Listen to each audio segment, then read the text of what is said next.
ಸಣ್ಣ chest pain gastric ಇರ್ಬೋದು ಅಂತ ಇಷ್ಟು ದಿನ ಇಗ್ನೋರ್ ಮಾಡಿದ್ದೆ. ಹಲೋ ಎವ್ರಿವಾನ್, ತುಂಬ ದಿನಗಳಿಂದ ನನಗೆ ಲೆಫ್ಟ್ ಸೈಡ್ ಚೆಸ್ಟ್ ಪೇನ್ ಬರ್ತಾಯಿತ್ತು. ಯೂಶ್ವಲಿ ನನಗೆ ಸ್ವಲ್ಪ ಗ್ಯಾಸ್ಟ್ರಿಕ್ ಪ್ರಾಬ್ಲಮ್ ಇರೋದ್ರಿಂದ ಇಗ್ನೋರ್ ಮಾಡಿದ್ದೆ. ಬಟ್ ಈ ಸಲ ಪೇನ್ ಸ್ವಲ್ಪ ಜಾಸ್ತಿನೇ ಬರ್ತಾಯಿತ್ತು. ಅದರಲ್ಲೂ left side shoulder, left side neck pain ಬರೋಕ್ಕೆ ಸ್ಟಾರ್ಟ್ ಆಗಿತ್ತು.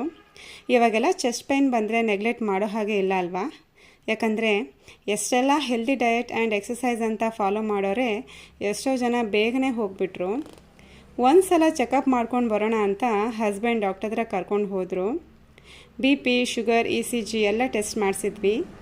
ರಿಪೋರ್ಟ್ ಬರೋವರೆಗೂ ಸ್ವಲ್ಪ ಟೆನ್ಷನ್ ಜಾಸ್ತಿನೇ ಇತ್ತು. ಫೈನಲಿ ರಿಪೋರ್ಟ್ ಬಂತು, ಡಾಕ್ಟರ್ಗೆ ತೋರಿಸಿದ್ವಿ. ಲಕ್ಕಿಲಿ ಎಲ್ಲ ನಾರ್ಮಲ್ ಇತ್ತು. ಬಟ್ BP ಯಾವಾಗಲೂ ಸ್ವಲ್ಪ ಲೋ ಇರುತ್ತೆ ನನಗೆ. ಈ ಸಲನೂ same low BP. Next iron, calcium tablet, tonic ಕೊಟ್ಟರು. ತೊಗೊಂಡು ವಾಪಸ್ ಹೊರಟ್ವಿ. ಬರ್ತಾ ಗೋಬಿ ತಿನ್ನಬೇಕು ಅಂತ ತುಂಬ ಅನಿಸಿತ್ತು. ಸೊ ಅದನ್ನು ತೊಗೊಂಡು, ನಮ್ಮ ಪಾಪು ಬೇರೆ ಮನೆಯಿಂದ ಹೊರಡುವಾಗಲೇ ಐಸ್ ಕ್ರೀಮ್ ಅಂತ ತುಂಬ ಹಠ ಮಾಡ್ತಾಯಿದ್ಲು. ಅವಳಿಗೂ ಕೂಡ ಐಸ್ ಕ್ರೀಮ್ ತೊಗೊಂಡು, ಹಾಲು ತೊಗೊಂಡು ಬಂದರು ನಮ್ಮ ಮನೆಯವರು. ನೆಕ್ಸ್ಟ್ ಮನೆಗೆ ಬಂದು ಗೋಬಿ ತಿಂದು, ಟೀ ಮಾಡಿಕೊಂಡು ಕುಡಿದು ಸ್ವಲ್ಪ ರೆಸ್ಟ್ ಮಾಡಿದೆ. ಸೊ ಇದಾಗಿತ್ತು ಇವತ್ತಿನ ಹಾಸ್ಪಿಟಲ್ ಸ್ಟೋರಿ. ವಿಡಿಯೋ ಇಷ್ಟ ಆದರೆ ಒಂದು ಲೈಕ್ ಮಾಡೋದನ್ನು ಮರಿಬೇಡಿ. Thank you.